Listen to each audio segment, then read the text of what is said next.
Assalamualaikum guys, balik lagi dengan gue Jaki di Belajar Saham. Hal yang paling sering ditanyakan oleh teman gue adalah bagaimana cara main saham atau bagaimana cara beli saham dan bagaimana nanti menjualnya. Dan di video kali ini gue akan bahas dasar-dasarnya aja guys ya. Yang pertama, lu perlu tahu bahwa ini bukan main. Ini bukan main saham karena ini adalah menggunakan duit beneran. Lu bisa rugi beneran dan lu juga bisa untung beneran. Maka kita ubah mindsetnya menjadi investasi. Yang kedua, yang perlu lu lakukan adalah sebelum lu membeli saham, lu melakukan verifikasi data guys. Lu membuat saldo RDN. Nah, saldo RDN nantinya lu gunakan sebagai pihak ketiga. Pihak ketiga sebelum lu membeli saham. Jadi kalau lu mau membeli saham, lu nggak bisa langsung datang ke perusahaannya guys. Lu membeli melalui pihak ketiga. Dan di tahun 2022 ini sudah ada banyak sekali sekuritas. Sekuritas ini pihak ketiganya guys ya. Sekuritas yang sudah mengeluarkan banyak aplikasi dan lu bisa download di Play Store atau Google Play Store atau App Store. Nah, pihak ketiga ini nantinya menjadi perantara dalam lu membeli atau menjual saham, seperti itu guys.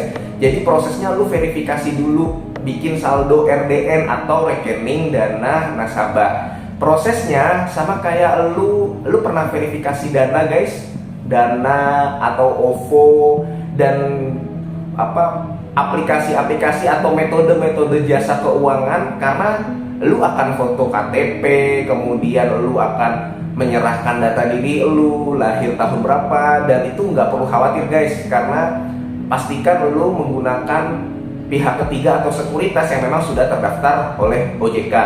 Seperti itu guys.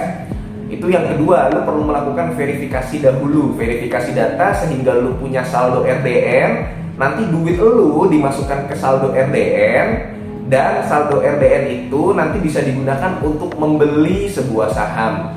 Kemudian yang ketiga guys, lu perlu tahu bahwa saham itu seperti remote TV. Lu perlu tahu bahwa saham ini seperti remote TV. Remote TV ini ada harga pasarannya.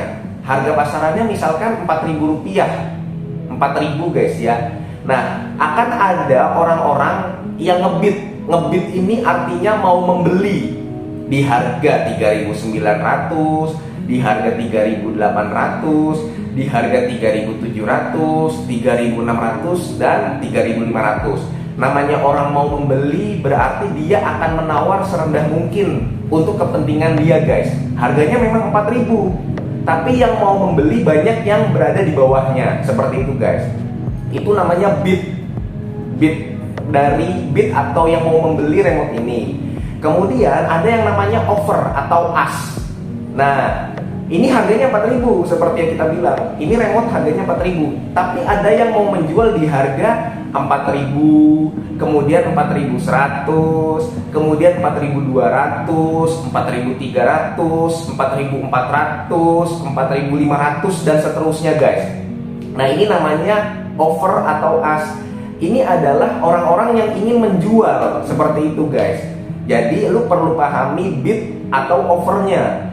Kalau misalkan remote ini ternyata bisa digunakan untuk menyalakan AC, ya pantas dia dihargai 4.000 saja. Tapi bagaimana nanti jika 3 bulan ke depan, 4 bulan ke depan, 6 bulan ke depan, remote ini bisa digunakan untuk memanggil awan hujan atau menyetop hujan awan yang sudah datang menggunakan remote ini supaya hujannya berhenti.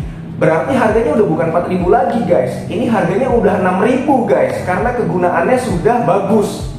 Nah, nanti akan ada orang yang mau membeli di harga 6.500, 6.600, 6.700, 6.800, 6.900. Ada juga orang yang akan membeli di harga 7.000. Orang yang akan menjual remote tadi bidnya itu jadi tinggi ya guys ya. Jadi 6.500, 6.600 dan seterusnya. Kemudian karena sudah banyak orang yang tahu bahwa kegunaan remote ini bagus, maka ada orang yang mau menjual di 7.100, 7.200, 7.300, 7.400, seperti itu guys. Dan kalau lu ternyata beli waktu di harga 4.000, berarti lu bisa untung 3.000-an karena ada orang yang mau menjual di harga 7.100. Begitu guys. Jadi pada video kali ini kita membahas bahwa yang pertama, lu ubah mindset bahwa ini main. Ini adalah investasi. Investasi ya guys ya. Dan terserah lu mau menganggapnya investasi apa ya. Tapi gue mau berbagi sedikit ilmu, berbagi sedikit pengalaman. Gue bukan untuk mengajari, bukan untuk menggurui. Gue hanya berbagi informasi kepada teman-teman gue yang memang belum nyemplung dan gue sudah lebih dulu nyemplung. Siapa tahu ini bermanfaat guys, siapa tahu ini bermanfaat buat lu pada yang mau kecemplung begitu guys. Yang pertama, ini bukan main-main, tapi ini beneran investasi atau menyelamatkan uang lu. Yang kedua, lu perlu verifikasi dahulu di pihak ketiga. Dan yang ketiga, lu harus tahu bahwa harga remote ini, harga saham ini pantasnya berharga di harga berapa. Seperti itu guys. Kalau misalkan remote ini nanti prospek ke depannya jelek atau bisa membusuk, ya harganya bukan 4.000 lagi tapi jadi turun. Tapi kalau misalkan harga remote ini bagus prospeknya seperti yang tadi gue bilang, ya harga remote ini bukan 4.000 tapi bisa jadi 7.000, 8.000, bahkan 10.000. Seperti itu guys. Oke guys, sementara begini video kita sampai saat ini dulu. Semoga kita ketemu lagi di video selanjutnya ya guys ya.